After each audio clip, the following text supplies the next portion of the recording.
అందరూ శవవాహకులే. రెండవ భాగం. జవాబుగా భగవాన్, మీరు మాత్రమే శవవాహకులని అనుకోకండి. ఈ జీవం లేని శరీరాలను భరిస్తున్న మనమందరము శవవాహకులమే. ఈ శరీరం యథార్థానికి ఒక శవం.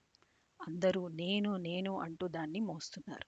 ఈ శరీరమే నేను అన్న భావనతో ఉన్న ప్రతి ఒక్కరూ శవవాహకులే. ఆ భావాన్ని అధిగమించినంత కాలం వ్యక్తి శవవాహకుడిలాగా అంతే అశుచిగా, అపవిత్రంగా ఉంటాడు. ఈ శవాన్ని మోస్తున్న అశుచి ఏ చెరువులో స్నానం చేసినప్పటికీ తరిగిపోదు. ఆత్మ అనే పవిత్ర జలంతో స్నానం చేయడమే ఈ పవిత్రతను తొలగించుకునే ఏకైక మార్గం అన్నారు. ఆ బ్రాహ్మణులు తాము నిర్దోషులమని ప్రకటించబడినట్లు మొదట భావించినప్పటికీ ఉలిక్కిపడి ఒకరినొకరు తేరిబారా చూసుకుంటూ ఉండిపోయారు. ఒక్క క్షణంలో అక్కడి వాతావరణమంతా మారిపోయింది. అందరూ ఏ మినహాయింపు లేకుండా అపవిత్రులే. అందరూ ఆ విధిని పంచుకున్నవారే.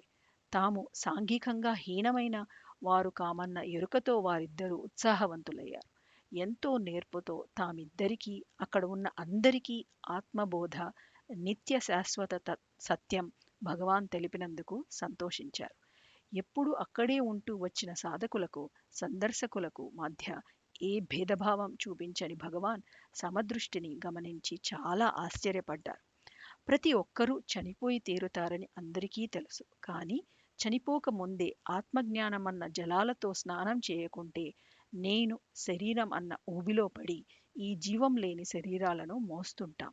అప్పుడు హాలులో ఉన్న అందరికీ కనువిప్పు కలిగింది. ఆ పక్క క్షణంలో ఇద్దరు బ్రాహ్మణులు అక్కడ లేరు. వాళ్ళు భోజనం చేశారో లేదో ఎవరికీ తెలియదు. ఒకటి మాత్రం నిశ్చయం, వారి ఆధ్యాత్మిక క్షుద్బాధకు భగవాన్ పలుకులు అనుకోని విందును అందించాయి. స్కంద పురాణంలోని గురుగీత సాక్షాత్కారం పొందిన గురువు యొక్క విశిష్టమైన గొప్పదనాన్ని ఇలా శ్లాఘిస్తుంది.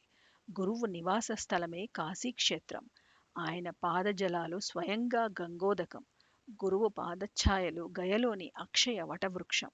ప్రయాగ పావన జలాలు అలాంటి గురువుకు పదే పదే నమస్కారాలు. బ్రహ్మాన్ ప్రత్యక్ష రూపమైన భగవాన్ యొక్క చూపు అత్యంత పవిత్ర జలాలతో సమానం. ఇక ఆ ఇద్దరు శవవాహకులు భగవాన్ దర్శనానికి వచ్చిన వెంటనే పవిత్రులయ్యారనడానికి మనం సందేహించాలా?